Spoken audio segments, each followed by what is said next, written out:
그리고 앞서서 이건 말씀드렸던 것처럼 엔비디아에 대해서 모건 스탠리가 굉장히 긍정적인 코멘트를 내놨다라는 부분입니다. 앞서서 말씀드린 것처럼 AI 추론이 굉장히 높아질 거기 때문에 26년에 대해서 굉장히 긍정적으로 상향 조정하는 모습을 보이기도 했는데요. 북미 공급 제약은 있지만 수요 둔화는 아니다라고 이야기를 하기도 했고, 지금 기존에 있었던 내용에서 조금 변경된 내용을 보면 AI가 소화 단계에 있다라는 주장은 말이 안 된다. 추론용 칩에 대한 명백한 수요가 여전히 존재하고 있고, 이로 인해서 매우 강력한 수요의 물결이 일고 있다라고 코멘트를 줬습니다. 다만 단기적으로 봤을 때는 공급이나 수출 통제에 있어서는 약간의 숫자가 제한될 수는 있겠다라고 이야기했고요. 그러나 더 멀리 봤을 때는 AI 추론 수요가 폭발적으로 늘 거라서 여전히 상향 조정에 대해서는 긍정적으로 이야기를 하기도 했습니다.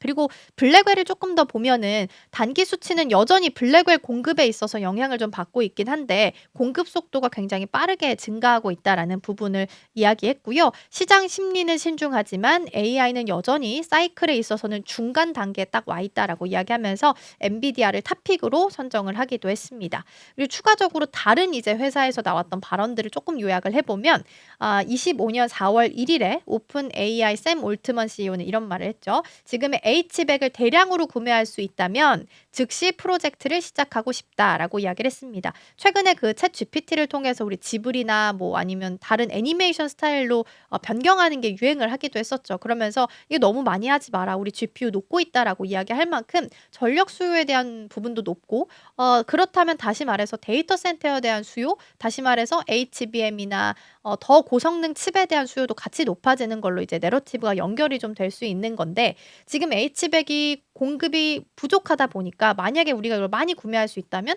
우리가 원하는 프로젝트 당장 시작하고 싶다라고 이야기했습니다. 그만큼 H백에 대한 수요는 여전히 탄탄하다라고 해석을 할 수 있는 거고요. 구글의 순다르 피차이 같은 경우에는 제미나이의 사용자 수가 80% 증가했고 AI 스튜디오도 빠르게 성장하고 있다라고 이야기했습니다. 더불어서 이제 다른 기업들도 투자의 캐펙스가 줄어드는 거 아닐까라고 고민을 좀 했었는데, 최근 들어서 나왔던 코멘트들 보면은 여전히 캐펙스에 대한 투자는 늘고 있는 것으로 보여서 엔비디아나 아니면 AI 칩에 대한 수요는 여전히 견고할 수 있겠다라는 부분도 예상을 좀 할 수 있을 것 같습니다.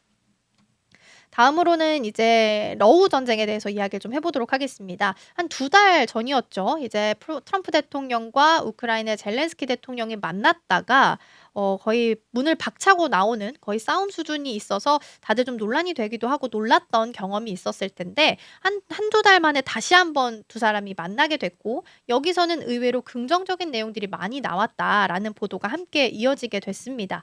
그래서 트럼프 대통령이 푸틴 러시아 대통령을 이번에 반대로 좀 압박하는 코멘트들이 좀 나오긴 했는데요. 세컨더리로 지금 제재를 가하겠다라고 이야기를 한 겁니다. 그래서 대러시아 제재 강화를 언급을 좀 한 건데요. 마찬가지로 두 사람은 바티칸에서 프란치스코 교황 장례 조문을 마치고 나서 이제 만나게 됐고요. 푸틴이 지난 며칠간 민간 지역, 도시, 마을에 미사일을 발사할 이유가 없었다. 어쩌면 그는 전쟁을 멈추는 것을 원하지 않을 수도 있다라고 트루스 소셜에다 글을 남겼습니다. 그래서 트럼프 대통령이 내렸던 그 결정은 금융 그리고 2차 제재에 대해서 다른 방식으로 대처를 좀 해야 된다라는 생각이 든다면서 너무 많은 사람들이 죽어가고 있다라고 덧붙이기도 했습니다. 그래서 이제 이 한 2달 만에 다시 회동을 하고 우크라이나 대통령에게 조금 더 우호적인 스탠스를 취해주게 되면서 상대적으로 푸틴 대통령에게는 압박과 제재를 가하는 모습을 같이 한번 좀 확인할 수 있는 상황이었고요. 젤렌스키 대통령도 회동하고 나서 X에다가 국민 생명을 보호하고 완전하고 무조건적 휴전과 또 다른 전쟁을 막을 수 있는, 신뢰할 수 있고 지속적인 평화를 이룬다면 역사적인 만남이 될 것이다 라고 적기도 했습니다. 일단 우크라이나랑 미국은 다시 한번 좀 우호적인 관계를 맺고 있는 것 같긴 한데, 종전에 대해서는 어떤 이야기가 나오게 될지 계속해서 지켜보셔야 될 것 같습니다.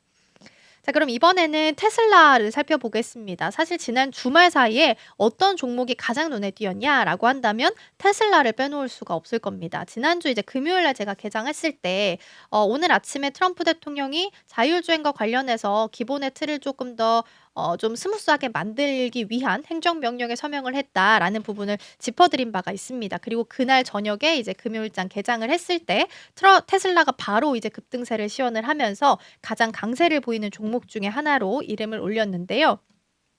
행정명령 내용을 보면 이렇습니다. 지금 원래 있었던 그 테슬라 자율주행과 관련해서 발목을 잡고 있었던 부분들, 기술 혁신에 대해서 조금 더 스무스하게 가겠다라는 내용이 가장 큰 틀에서 보면 가장 좀 정확할 것 같고요. 일단 교통부에서 보면은 지금 주별로 산재하고 있는 해로운 법규를 방지할 것이다라고 설명을 하기도 했습니다. 그래서 도로교통안전국이 제시한 세 가지 원칙, 공공도로상 자율주행차 운행의 안전성 우선, 불필요한 규제 장벽 제거로 혁신 실현, 그리고 안정성과 이동성을 높이는 자율주행차의 상업용 배치를 가능하게 한다. 요렇게 세 가지가 가장 크게 제시가 되기도 했습니다. 일단 테슬라가 로보택시를 6월 달에 공개할 예정이고 여긴 이제 FSD 관련된 서비스가 들어갈 거기 때문에 그전에 어느 정도 규제를 좀 풀어주려는 움직임이 나오고 있지 않나라는 생각도 같이 좀 해볼 수 있지 않을까 싶습니다. 그동안 이제 미국 자동차 업체들은 굉장히 엄격한 기준으로 인해서 운전대나 페달이 없는 자율주행차를 개발하는 데 있어서 많은 어려움을 겪어왔었는데 특히 이제 운전대랑 페달이 없는 게 테슬라에서 나오는 게 사이버캡이죠. 이 사이버캡 출시를 준비 중인 테슬라 입장에서는 이를 금지하고 있는 규칙들이 굉장히 발목을 잡는 상황이었습니다. 그런데 이제 2기가 들어서면서 테슬라의 CEO인 머스크가 이걸 조금 완화해달라는 요청을 계속 해왔다라는 것으로 알려져 있는 상황이고요. 불필요한 규제들을 좀 없애면서 혁신을 좀 창조해내겠다라고 코멘트가 나오기도 했습니다. 그래서 로보택시 관련된 내용이 아직 공개되진 않았지만 일단 정확하게 나온 건 아니지만 사진으로 좀 보고 어떤 프로젝트가 예정되어 있는지 간단하게 말씀을 좀 드리면 출시 예정은 6월입니다. 그리고 텍사스 오스틴에서 나올 거고 지금 프로젝트로 하고 있는 명은 프로젝트 로데오입니다. 그래서 300명 정도 테스트 운전자들이 오스틴 시내를 한 24시간 내내 주행을 하고 있는 상황이고요. 중요 주행 거리를 확보하고 있다라고 합니다. 그래서 로보택시 앱을 통해서 오토파일럿 엔지니어를 대상으로 해서 테스트 플라이트 버전으로 배포를 하고 있고요. 지역 소방서, 경찰 등과도 함께 합동 훈련도 진행하고 있다라고 합니다. 지금 이제 머스크 CEO 입장에서는 내부적으로는 6월 1일을 목표로 설정한 것으로 알려져 있긴 한데 원래 머스크가 또 지각쟁이로 유명하죠. 그래서 6월 1일은 좀 어려울 것 같고 현실적으로 이제 시각을 시장에서 보는 거는 6월 말 정도 가능성이 높다라고 내놓고 있습니다. 초기에 이제 운영할 것으로 알려져 있는 차량은 모델 Y 기반의 10대에서 20대 정도이고요. 지정된 지역, 처음에는 이제 지정된 지역 안에서 주행할 것으로 보이고 초기에는 혹시 모르기 때문에 안전 운전자도 같이 탑승할 것이라고 보이기도 합니다. 지금 향후 계획을 봤을 때 다른 연내에 남은 기간 동안 반년 정도 하반기에는 뉴욕, 피닉스, 시애틀 요렇게 확장해서 좀 더 가겠다라는 시각들이 있어서 언제 로보택시가 나오게 될지도 같이 지켜보시면 좋을 것 같습니다.